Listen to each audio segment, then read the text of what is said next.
네, 감사합니다. 오늘 우리가 본 요한복음 4장에 있는 이 예수님과 사마리아 여인과의 대화, 길죠. 첫째 깁니다. 우리가 읽은 절보다 그 뒤에 좀 더 나오는데 45절까지만 이렇게 잘라서 했는데 지난주에도 잠깐 말씀드렸지만 마태, 마가, 누가복음, 요한복음보다는 훨씬 전에 쓰여진 이 말씀, 그러니까 초기에 복음서가 전해질 때 초기에 예수님의 말씀의 원형 이런 것들은 단순히 예수님의 말씀만 이렇게 쭉 기록이 돼 있어요. 아마 전에 우리 하워드 목사님과 여러분들 그 도마복음서 공부를 하셨죠? 네, 도마복음서. 그래서 제가 그때 하워드 목사님 소개로 우리 교회 처음 왔을 때 도마복음서를 공부를 한다 그러더라고요. 깜짝 놀랐어요. 도마복음서 공부하는 교회가 없습니다. 왜? 일단 그 정경에 들어있지 않은 그 외경이라고 그러죠. 외경이기 때문에 정경이 아닌 것은 성경으로 이렇게 인식되지 않아요. 그런데 도마복음서를 이 사우스베이 장로교회는 공부를 한다. 깜짝 놀랐습니다. 지금도 대부분의 목사들이 도마복음서에 대해서 몰라요. 심지어는 도마복음서라는 게 있는지도 모릅니다. 왜? 성경에 없으니까. 신약성경 27권 안에 복음서 그럼 마태, 마가, 누가, 요한복음만 있는 것이지 도마복음서가 뭐야? 그렇게 생각하는 사람들이 많이 있습니다. 그런데 도마복음서가 왜 중요한가 하면 예수님의 어록으로만 구성이 되어 있어요. 그래서 예수님이 말씀하시기를 너희는 예를 들면 세상의 빛이다, 세상의 소금이다, 이렇게 간단한 예수님의 말씀으로 이루어진 예수님의 어록이 복음서의 원형입니다. 그 원형을 텍스트로 교과서로 삼고 후에 마태, 마가, 누가복음이 이렇게 쓰여지는 거예요. 그러니까 연대별로 예수님의 어록에다가 조금씩 이렇게 첨가되어 가는 모습을 볼 수가 있어요. 성서학적으로 이렇게 연구하면 그게 분명합니다. 처음에는 어록만 있었고 그 다음에 그 어록을 중심으로 설명을 약간씩 붙이는 거예요. 그래서 도마복음서와 큐 문서라는 게 있어요. 또 예수님의 어록이에요. 큐 문서라는 것이. 거기에 제일 처음에 쓰여진 마가복음은 약간의 설명을 붙여서 마가복음이 이루어집니다. 그리고 그 이후에 마태복음과 누가복음은 마가복음보다 훨씬 더 많은 설명이 들어가요. 그러니까 그냥 아무 생각 없이 그냥 성경 읽어야지 그냥 읽으면 이런 거 전혀 몰라요. 이게 조금 배워야 돼요. 어쩔 수가 없어요. 그런데 오늘 우리가 읽은 이 요한복음 지난주에 말씀드렸어요. 몇 년쯤 쓰여졌다고 그랬죠? 100년에서 120년. 그러니까 예수님의 어록, 그 다음에 마가복음, 그 다음에 마태와 누가복음, 그 다음에 제일 나중에 요한복음이 쓰여진 거예요. 그러니까 예수님이 살아계실 때 말씀하신 그 예수님의 어록보다 약 70년에서 90년 정도 후에 1세기 후에 쓰여진 복음이 요한복음이에요. 그러니까 당연히 뭔가 설명이 많이 붙었겠죠. 그래서 오늘 본문이 이렇게 긴 겁니다. 할 말이 많은 거예요. 요한복음은 뭔가 설명하고 싶은 게 많고 뭔가 규명하고 싶은 문제점들이 많은 거예요. 그래서 이러저러한 이야기들을 많이 집어넣어 놨어요. 그래서 지난주에 우리가 생각을 했던 니고데모와의 이야기도 굉장히 길어요. 또 오늘 본문에 나오는 이 사마리아 여인과의 만남의 이야기도 예수님이 너는 착하게 살아라, 선하게 살아라, 어떻게 살아, 간당간단하게 얘기하는 것 가지고는 부족하게 느꼈던 거예요. 그래서 뭔가 예수님과의 대화가 길어지고 많아요.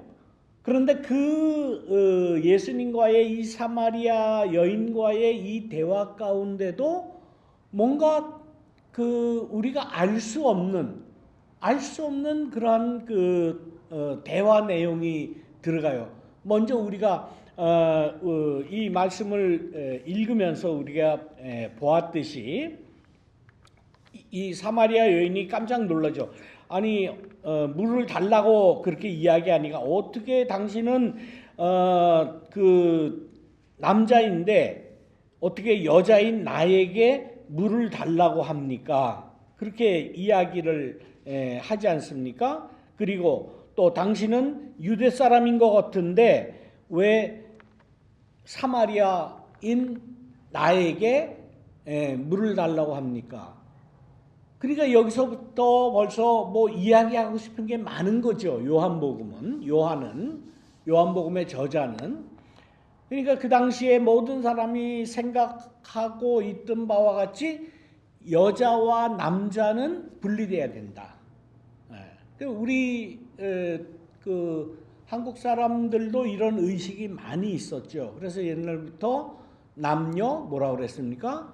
유별이다. 공자님 말씀입니까? 맹자님 말씀입니까? 남자와 여자가 이게 다르다는 거예요. 요즘엔 그렇지 않죠.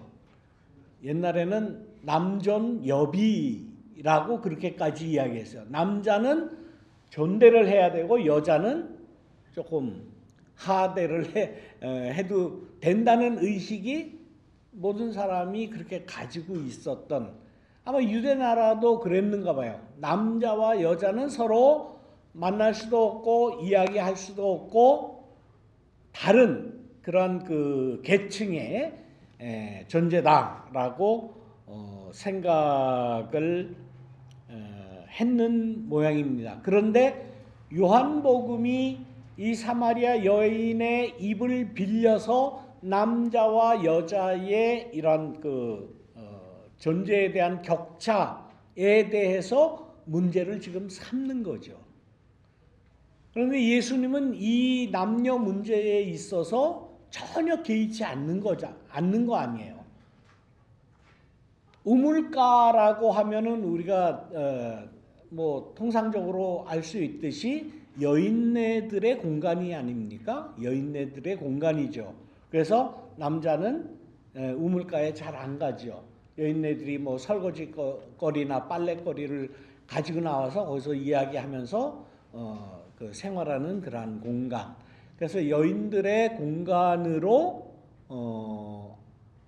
알고 있는 거예요. 물론 남자들도 목이 마르면 길어서 먹을 수가 있죠. 그러나 통상적으로 생각하기에 그런 생각들이 있습니다. 아직까지도 그런 집들이 있습니까? 남자는 부엌에 들어가면 안 된다. 요즘엔 바뀌었죠. 요즘에는 바뀌어서 오히려 남자들이 부엌에 많이 들어가는데 저 같은 경우에는 그런 구분이 있는 것 같아요. 제가 부엌에 들어가서 뭐 하려고 그러면 못 들어오게 해요. 못 들어오게 해요. 왜 못 들어오게 하느냐? 내가 좀 도와주려고 그런다 그랬더니 안 된다는 거예요. 그게 안 된다는 게 남존여비 이런 것 때문에 안 된다는 게 아니라 당신이 하면 지저분하게 한다는 거예요. 깨끗이 못 한다는 거예요. 그런 차이를 느낀다. 아무튼 이렇게 차이가 있어요. 그런데 예수님은 전혀 그런 거 개의치 않았다는 거예요. 전혀 개의치 않고 우물가에 가서 지금 당장 내가 목마른데 물을 마셔야지. 무슨 소리야. 전혀 그 남녀의 차별, 그 내려오는 그 존재의 구별, 뭐 남존여비 이런 생각은 예수님은 전혀 하지 않고 오히려 내가 누군지를 알았다면 나에게 생수를 구했을 것이다 라고 물을 마시는 것과는 전혀 다른 차원의 이야기를 지금 합니다. 그러니까 이 사마리아 여인과의 이 대화에서 분명히 똑같은 두 인간이 만나서 이야기를 하고 또 기존 사회에 있던 그러한 편견 이런 것을 예수님은 전혀 생각하지 않는 것 같으면서도 나중에 한 얘기를 보면 이게 차원이 막 달라지는, 그래서 차원이 달라지고 하는 것을 보면 이게 도대체 무슨 말씀을 하시려는 건지 알 수 없는 그런 그 대화가 계속 이어집니다. 그만큼 이 요한복음을 중심으로 한 이 요한 저자는 하고 싶은 게 많은 거예요. 차원을 뛰어넘는 인간의 만남에서, 인간의 대화에서 그냥 평범하게 이루어지는 그러한 대화 말고 차원을 뛰어넘는 영적인, 그 다음에 혹은 이 세상의 논리, 이 세상이 이미 가지고 있는 그러한 관용 혹은 편견 이런 것을 막 뛰어넘는 그러한 그 이야기체로 이 요한복음 4장을 이렇게 쭉 이어갑니다. 그래서 이 말씀을 한 번에 한 주일에 약 한 30분간의 설교로 이거를 마친다는 것은 거의 불가능한 이야기 같아요. 그래서 모르겠습니다. 뭐 오늘 말씀드리다가 시간이 되면은 끊고 뭐 다음 번으로 넘겨서 계속 이어서 나가야 되겠다 그렇게 생각을 합니다. 우리가 알듯이 이 말씀에는 이 지역적인 그러한 그 당시의 편견이 굉장히 많이 들어가 있어요. 그 우물에 대한 그러한 그 이어져 내려오는 그러한 이야기에서도 이 여인과 예수님은 다른 이야기를 합니다. 우물이면 다 똑같은 우물이고 그저 물을 퍼서 목마름을 목을 축일 수 있으면 됐지. 이 여인은 그 우물에 옛날 조상 이야기까지 또 끌어들이는 거예요. 우리 조상 때부터 먹던 우물이다. 우리 야곱 때부터 먹던 그러한 우물이다. 이게 보통 우물이 아니다라고 그 우물에도 이어져 내려오는 그러한 그 전통 뭐 이런 것을 굉장히 중요하게 여기지만은 예수님은 그렇게 말씀합니다. 네가 아무리 중요하게 여기고 전통을 이야기하고 너희 조상을 갖다 끌어대도 이 물을 마시는 사람은 또 목마를 수밖에 없지 않느냐. 맞는 말이죠. 뭐 물 한 잔 먹는다고 해서 뭐 갈증이 다 영원히 해소됩니까? 예수님은 또 다른 말씀을 하는 거예요. 다른 말씀을 하시는 거예요. 다른 차원의 말씀을 하는 거예요. 먹어도 목마르고 갈증을 느낄 수밖에 없는 이 물 말고 나는 영원히 목마르지 아니할 물을 내게 주겠다라고 그렇게 약속을 하십니다. 이 말씀은 또 무엇인지, 그러니까 실제로 마시는 그러한 물과 예수님이 주시는 그러한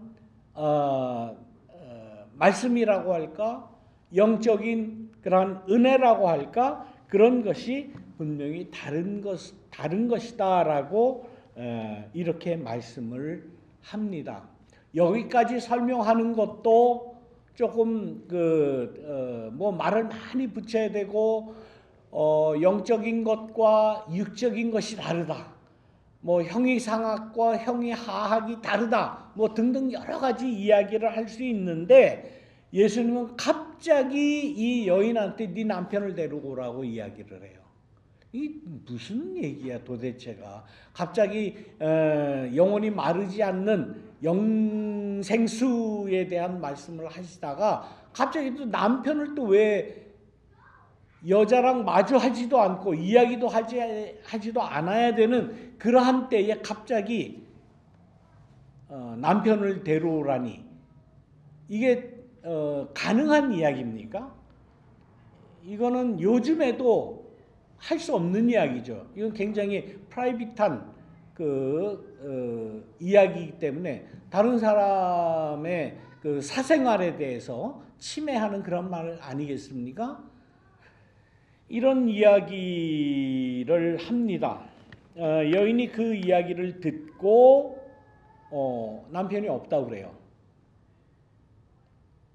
그러면 뭐 결혼을 안 했나 보다, 뭐 그렇게 생각하고 그냥 딱 끊쳐야 되는데, 예수님은 뭐라고 이야기합니까? 네 말이 맞다. 너 남자들을 남편이 5이나 있지 않느냐? 라고 이야기를 합니다. 여자가 깜짝 놀랬겠죠. 이 대목에서 역사적으로 교회가 많은 오해를 합니다. 뭐? 남자가 5이야? 이게 보통 정숙한 여인은 아니다. 굉장히 뭡니까? 좀 방종한 그러한 여인일 것이다. 나 어떻게 남편을 5번이나 가를 수가 있느냐?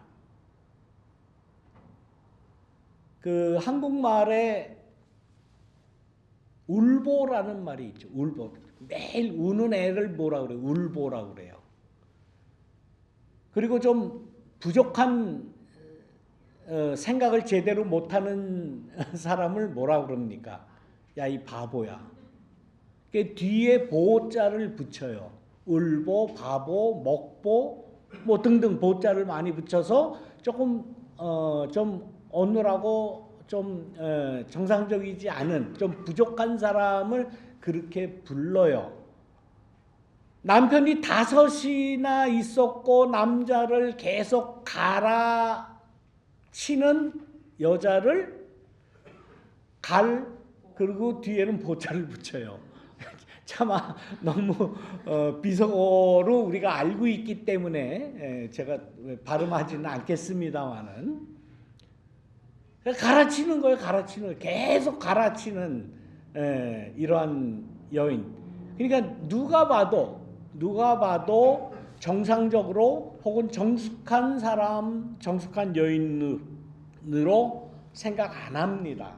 그래서 아마 그 몸을 파는 여인이거나 뭐 그런 여인이었을 것이다라고 추측을 해요. 그래서 우리는 늘 그렇게, 교회는 그렇게 가르쳐 왔고 부정한 그러한 여인이라고 이 사마리아 여인에 대해서 굉장히 그 비하를 해서 생각하고 말을 했습니다. 그런데 이 말씀을 쭉 자세하게 읽어보면 나중에 어떤 말씀이 있는가 하면 이런 말씀이 있어요. 이 여인이 예수님에 대해서 어느 정도 뭐 긴 시간은 아니지만 어느 정도 알아보고는 우물가에서 물동이를 그냥 버려두고 동네로 들어가서 사람들에게 이야기를 합니다. 내가 그리스도를 만났다. 내가 메시아를 만났다. 그 사람이 바로 메시아가 아니겠습니까? 그리고 사람들에게 우리 예수님께 가보자. 예수님을 소개해요. 그러니까 동네 사람들이 예수님에게 와서 랍비님이라고 이야기하고 잡수실 것을 드리고 그리고 또 뭐 그 다음에 먹을 양식 뭐 이런 얘기를 또 하신 다음에 나중에 뭐라고 하냐면 이제 그 동네를 떠나려고 하니까 이틀을 더 머물러 달라고. 이쪽은 지금 어디 있는지 지금 찾기 이것만 보세요. 아무튼 예수님에게 이틀을 더 머물러 달라고 할 정도로 예수님과 가까워졌어요. 다시 말하면 동네 사람들에게 예수님을 소개하고 예수님에게 데리고 오고 예수님과 이야기를 하게 하고 하는 일을 누가 했느냐? 이 여인이 한 거예요. 생각을 해보십시오. 그 동네 사람들이 이 여인을 잘 알았을 거예요. 만약에 이 여인이 부정한 여인이고 그야말로 남자를 5명이나 갈아치는 그러한 방종한 그러한 여인이었다면 이 여인의 이야기를 들었을까요? 이 여인이 어디 가서 누구를 만나서 내가 참 그리스도를 만났습니다. 내가 메시아를 만났습니다. 그 당시에 유대 사람들이 원하는 것은 무엇이었습니까? 메시아가 와야 된다. 이 시대에는 우리 이스라엘을 구원할 이 메시아가 절실하게 필요하다라고 생각을 했던 그때에 메시아가 나타났다라는 그 말을 누구에게 듣기를 원했겠습니까? 그야말로 어떤 훌륭한 동네 랍비나 뭐 제사장이나 그 많은 사람들을 대표할 수 있는 또 혹은 영적으로 이끌 수 있는 이런 사람들이 얘기하면 들었겠죠. 그런데 만약 이 여인이 남자를 5이나 갈아치우고 그야말로 그런 여인이었다면 이 여인의 이야기를 들었겠느냐고요. 이런 것을 볼 때에도 우리가 막연하게 생각하고 있던 이 사마리아 여인은 편견을 가지고 있는 5명이나 갈아치우는 이런 사람이다라고 생각을 했다면 그 얘기를 안 듣죠. 그런 여자의 말을 누가 듣겠습니까? 아예 사람들과 상종도 못할 거예요. 그걸 볼 때에 그냥 일방적으로 이 여인의 인격이나 혹은 보통 사람들이 생각하는 그런 좀 안 좋은 방종한 여인은 아니었을 것이다. 물론 본문에는 분명하게 이렇게 나타나 있지는 않습니다. 그러나 결과를 놓고 볼 때에 동네 사람들이 그 여인의 말을 듣고 따르고 예수님께 가자고 했을 때에 예수님께 따라오고 또 그 예수님의 말씀을 듣고 변화가 되고 예수님을 더 붙잡으려고 하고 예수님의 말씀을 더 들으려고 하고 당신도 그 사마리아 여인의 평가와 같이 역시 구세주입니다. 메시아입니다. 이렇게 고백하는. 그래서 우리 동네에 좀 더 계십시오. 이틀을 더 계셨다고 그러죠. 모든 사람을 이렇게 친화적으로 만들려고 하는데 그 중요한 역할을 이 여인이 한 겁니다. 그렇다면 우리가 지금까지 막연하게 부정한 혹은 길거리의 여인이 아니었을까 혹은 방종한 여인이 아니었을까 하는 생각은 일단은 접어두어야 하지 않을까. 이 여인은 적어도 어떻게 하나님을 섬겨야 될까를 고민하던 여인이에요. 그래서 예수님에게 이야기하지 않습니까? 당신네들 유대인들은 예루살렘 성전에서 예배를 드려야 한다고 얘기하지 않습니까? 그러나 우리 사마리아 사람들은 저 그리심산에서 예배를 드립니다. 우리가 드리는 하나님께 예배드리는 성전이 그리심산에 따로 있고 당신네들이 하나님을 섬기는 예루살렘 성전이 따로 있고 한데 어디에서 드리는 것이 진정한 예배입니까? 라는 것을 고민할 정도의 사람이에요. 어떤 믿음이 올바른 믿음일까? 우리 교회 다니시는 많은 분들이 그런 고민 하시잖아요. 어떻게 믿어야 좀 잘 믿을까? 어떻게 믿는 믿음이 정말 참 믿음일까? 진실된 믿음일까? 그게 다 고민을 하잖아요. 그런 고민을 하는 것을 보면은 정말 그 믿음의 신앙의 순수함을 찾아가려고 하는 그런 모습을 지금도 보지 않습니까? 이 사마리아 여인이 바로 그런 여인이에요. 예수님에게 그런 걸 질문하지 않습니까? 어떻게 예배 드려야 됩니까?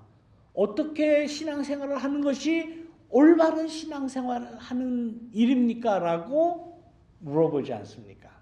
뭐 거기에 대한 예수님의 대답은 아마 오늘 뭐 벌써 시간이 많이 가서 드릴 수는 없고 다음번으로 이렇게 좀 넘겨서 말씀을 드려야 하는데 적어도 참 신앙을 찾으려고 하는 그런 노력이 이 여인과 예수님과의 대화에서 우리가 엿볼 수가 있는 거예요. 우리가 그냥 막연하게 부정한 여인이었다라고 생각하는 것은 이제는 그쳐야 되지 않을까. 적어도 뭔가 참과 진실과 올바름과 신앙의 순수함을 찾으려고 했던 이 사마리아 여인의 순수성은 우리가 인정을 해야 되지 않겠는가 라는 말씀입니다. 다른 사람들의 생각과 다른 사람들의 신앙을 평가하는 경우가 많이 있어요. 저 사람은 참 믿음이 좋아. 뭘 기준으로 그런 평가를 하는지 그거는 뭐 다 다를 수 있지만 그 사람은 신앙이 아직 안 돼. 그 사람은 올바른 신앙이 아니야. 그 사람이 무슨 교회에 뭐 장로가 돼, 집사가 돼, 직분을 맡아. 아직 그 사람은 그게 안 돼. 쉽게 우리는 평가를 해요. 쉽게 내 기준에서 내 판단 그 기준에서 다른 사람들을 그냥 쉽게 평가해버려. 남편이 5, 뭐 남자가 5, 그 얘기 들을 필요도 없어. 아마 동네 사람들이 다 그렇게 생각했다면 그 여인이 예수님에 대해서 내가 참 이 구세주를 만났습니다라고 이야기할 때 아이고 웃기고 있네. 너나 잘하세요. 아마 다들 그러고 안 따랐을 거예요. 그러나 그렇지 않았다는 사실이에요. 그렇지 않았다는 사실. 그 여인의 이야기를 동네 사람들은 귀담아 들었고 모든 사람이 귀담아 들었고 예수님에게 오는 또 예수님을 만나는 그런 역할을 이 여인이 했다라고 우리가 생각할 때에 우리는 성서를 바라보는 또 다른 어떤 사람을 대하는 새로운 시각을 우리가 가질 수 있지 않겠습니까?